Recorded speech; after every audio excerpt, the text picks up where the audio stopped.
Hello नमस्कार, welcome to Kargil news India में आस्था शर्मा। तो आइए आज की बड़ी खबरों पे नजर डालते हैं। भारतीय वायुसेना प्रमुख एपी सिंह ने कहा कि टेक्नोलॉजी में देरी टेक्नोलॉजी से वंचित होने के बराबर है। उन्होंने स्वदेशीकरण के मामले में नौसेना से सीख लेने की बात कही।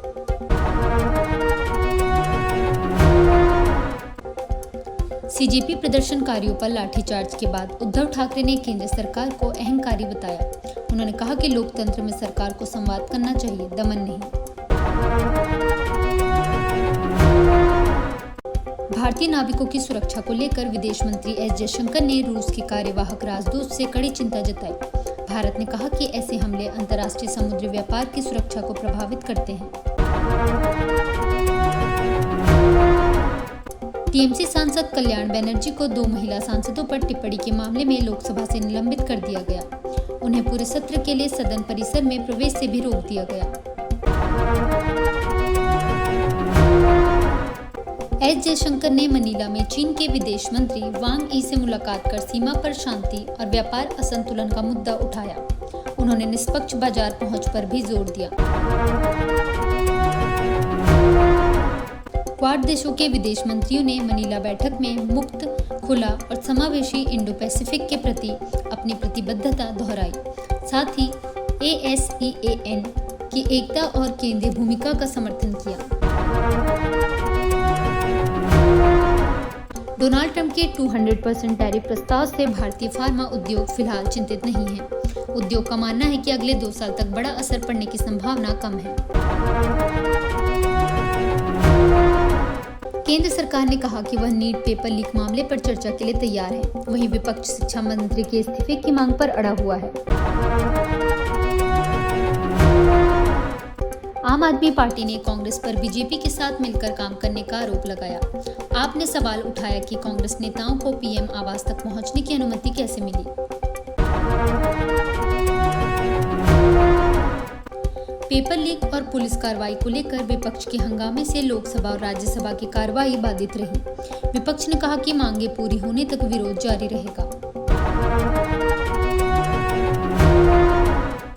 हूती विद्रोहियों की धमकी के बाद भारत आने वाले कई तेल टैंकरों ने लाल सागर से अपना रास्ता बदल लिया। सऊदी बंदरगाहों पर जाने वाले जहाजों को भी निशाना बनाने की चेतावनी दी गई है।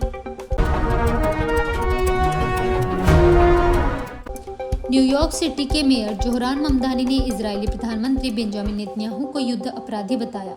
उन्होंने अमेरिका से ICC के गिरफ्तारी वारंट को लागू करने की मांग की।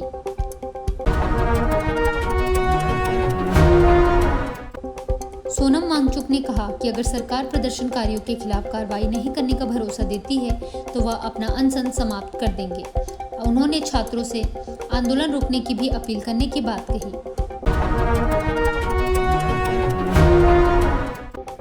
भारतीय सामानों पर अमेरिका का 10% अस्थायी टैरिफ 24 जुलाई को समाप्त हो रहा है।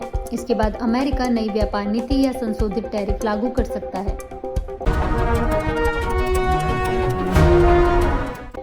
ईडी के जुर्माने रद्द होने के बाद ललित मोदी ने भारत लौटने की इच्छा जताई। उन्होंने सोशल मीडिया पर लिखा कि लंबे समय बाद भारत आने का इंतजार है।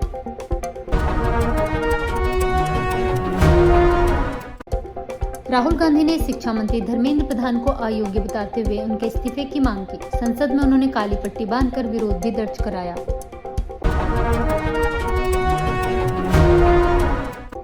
कंगना रनौत ने छात्र प्रदर्शन को सुरक्षा में चूक बताया और राहुल गांधी से सवाल किया कि प्रदर्शन को प्रधानमंत्री आवास तक क्यों ले जाया गया।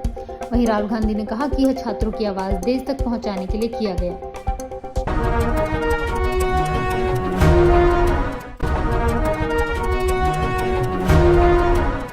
ये थी आज की बड़ी खबरें। बने रहिए कारगिल न्यूज़ इंडिया के साथ। मैं आस्था शर्मा, धन्यवाद।